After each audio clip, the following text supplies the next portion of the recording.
Berjumpa lagi dengan Ali MJ, channelnya Ngaji dan Ngopi. Mau bertanya, apakah perbedaan NU sama Muhammadiyah?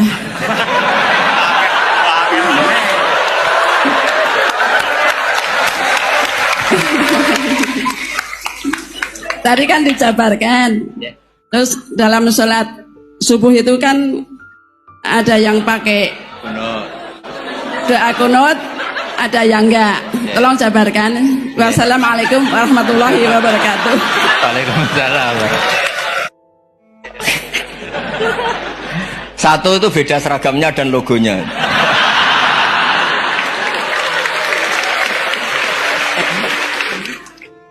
Kedua, nama ketua umumnya. Ketiga, tanggal acara besarnya. Muktamar Muhammadiyah dan NU itu beda. Sudah beda satu abadnya. Tentu dulu Muhammadiyah. Tapi begini ya, perbedaan itu nggak bisa dihindari karena tadi ada sudut pandang apa? Ada sudut pandang itu nggak bisa dihindari. Ini cerita yang nyata ya. Saya ulang lagi, senyata-nyatanya.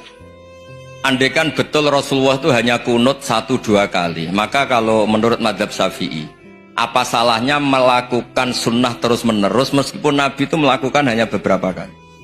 Karena pertama, sesuatu yang pernah dilakukan Nabi pasti akan menjadi sunnah yang terus-menerus. Nabi itu puasa Senin Kemis juga tidak selalu. Salah kalau ada orang bilang, Nabi malah takut kalau ibadah sunat dilakukan terus-menerus, karena nanti takut dikira wajib. Itu masyhur dalam kaidah usul fikih. Tapi yang tidak kunut juga ada salah, karena ya tadi Nabi ya pernah kunut, Nabi juga pernah tidak kunut, karena Nabinya orang banyak. Kan bukan Nabi kelompok tertentu, no? Jadi sederhana. Terus menyangkut ini, dengerin betul, sujud.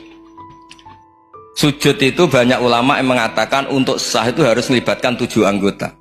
Umirtu an asjuda ala sab'ati azumin al-jabha wal yaden warrubaten wal qadamen. Saya diperintahkan sujud itu melibatkan 7 anggota, yaitu jabha, yaden 2 tangan, 2 lutut, terus 2 qadamen. Tapi Imam Syafi'i ngendikan, andaikan ada pendapat yang mengatakan ukurannya cukup jabha, maka itu juga benar. Karena Nabi ketika sujud ngendikan sajadalaka waj'i wa sam'i wa basori. Ya Allah telah sujud ke engkau wajah saya, jabha saya. Nabi tidak menyebut tangan, tidak menyebut rubaten, tidak menyebut qadamen.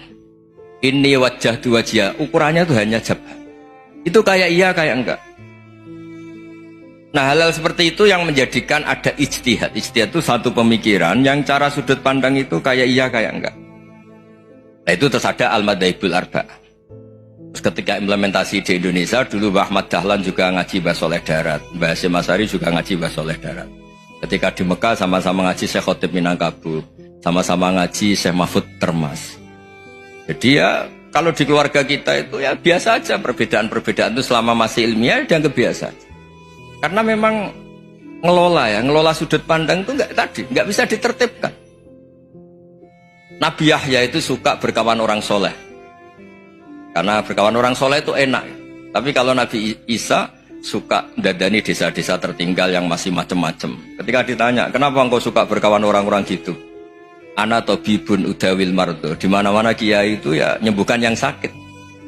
Jadi kalau dakwah yang sudah iman tuh akeh tunggale gitu. Tapi dakwah gitu kan tantangan. Itu sudut pandang. Ada nabi itu yang tertawa terus guyon terus. Yang satu murung terus. Ya sama Nabi Isa dan Yahya kan satu angkatan. Mali aroka dohikan fakaan nama tak manumin makrillah. Kamu kok tertawa-tawa terus, seakan-akan nggak ada adab saja. Yang satu tanya, mali aroka abisan kaan nakata kena tumir rahmatillah. Wong kok murung terus, kok dunia rano rahmat ya. Nah, Anda ini orang hebat. Guyu banter ya iso, nangis banter ya iso. Nah, itu sudah orang kombinasi itu. Isa ya mau, ya mau, Muhammadiyah ya gelem, NU ya gelem. Ya maksudnya sudah biasa aja. Karena tadi konstitusi NU yang mengatakan ibadah harus ikhlas karena Allah, Muhammadiyah juga sama harus ikhlas karena ya sudah, kalau karena Allah sudah selesai kan. Yang menjadi masalah itu kan identitas untuk hadun nafsi, untuk diri sendiri. Kalau kita ikhlas masalahnya apa? Coba masalahnya apa coba? Imam Syafi'i pernah di Masjid Abu Hanifah yang tidak kunut. Beliau enggak kunut. Ketika tanya, lima ada taraktal kunut, ikroman di hadal madhab. Saya menghormati madhab ini. Jadi ya biasa. Sebaliknya juga sama. Orang-orang Hanafi kalau Imam Syafi'i kunut, ya ikut kunut. Karena kalaupun Anda yakin itu tidak disyariatkan, kamu juga yakin itu tidak membatalkan apa? Sholat. Itu yang perlu dicatat. Kalau Anda tidak yakin sunat, kan tidak yakin kalau itu membatalkan sholat. Jadi sebetulnya kalau dianalisis secara keilmuan itu ya semuanya normal. Karena tadi Rasulullah itu al-bahrul muhit, Nabi itu lautan yang luas sekali. Orang akan mengambil air sesuai kapasitas masing-masing dan akan merasakan kualitas air juga sesuai kapasitas masing-masing. Orang yang sangat haus melihat air seteguk ini luar biasa.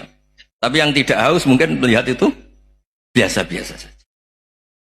Jadi makanya saya mohonlah, sudahlah itu biasa saja, apalagi secara sanad ya sama, secara tradisi sama. Ya soal perbedaan harus dengan NU, antara Muhammadiyah juga biasa beda. Mungkin di UI antar rektorat juga beda-beda. Yang satu suka dekat rektor, yang satu suka enggak. Monggo asal itu niatnya ikhlas. Terakhir saya beri cerita, ada sahabat ditanya, "Sifli wajah Rasulillah." Coba tolong saya ceritakan wajahnya Nabi kayak apa. Sahabat tuh nangis senangis-nangisnya. Kenapa engkau menangis? Saya itu tidak pernah melihat wajah Rasulullah SAW. Loh kenapa? Engkau kan sahabat. Sungkan. Sebagai bentuk penghormatan saya tidak berani melihat wajahnya. Sebagai bentuk penghormatan pada waktu Nabi, saya tidak berani sowan. Nabi di dalam punya keluarga, punya istri, punya cucu. Kalau saya sowan tuh ganggu. Ya masuk akal. Bentuk hormat itu tidak ganggu kan. Tapi ada orang-orang yang bentuk hormat, bentuk sayang itu sering datang ke majelis Nabi.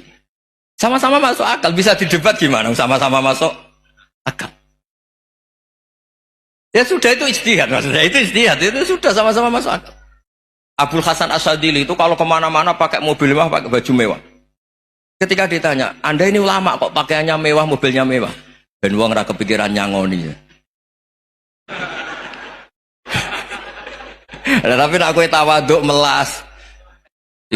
Terus dibalik numbalmu sakit. Ngono ra iso mulai kiai ini. Ya tapi misalnya semua gitu mesti ada yang salah paham, itu keangkuhan. Tapi kalau semuanya kelihatan gembel, nanti orang trauma jadi kiai. Takut kayak itu. Ya sudah, itu wilayah ijtihad, sudah tidak usah ya, pokoknya sudah, yang penting ikhlas. Anda berani tanggung jawab nanti ketika ketemu Allah Subhanahu wa taala.